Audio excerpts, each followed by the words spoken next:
মা তোমার আপনা দেখি ভাই সাহেব আলহামদুলিল্লাহ মাইয়া আমার খুব পছন্দ হয়েছে।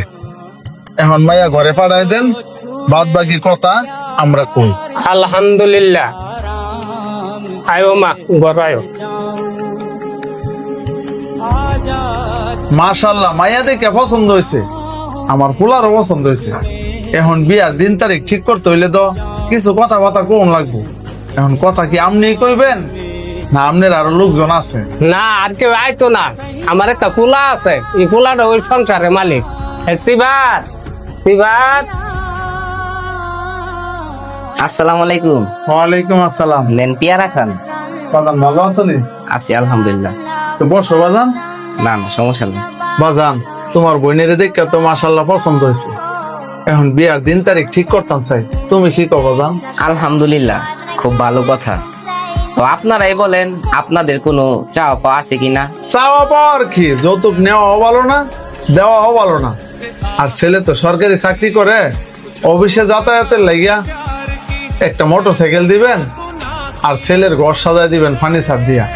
আর যে ঘরে ছেলে মেয়ে ঘুমাইবো ওই ঘরে একটা এসি লাগাই দিবেন।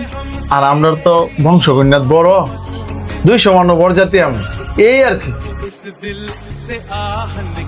বিআই সাহেব আর কি ভাবতেছেন?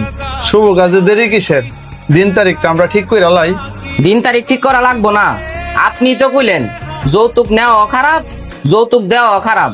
আবার আপনি মোটর সাইকেল চাইলেন, ঘরের ফার্নিচার চাইলেন, এসি চাইলেন, 200 মানুষের বরজাতি চাইলেন।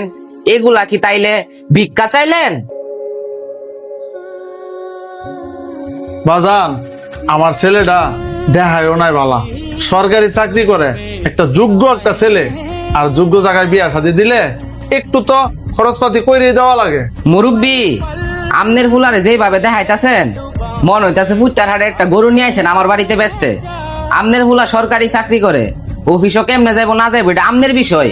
আমার বাড়িতে আইছেন গেলে ভিক্ষা করতেন? বাইরান আমার বাড়িতে, বাইরান।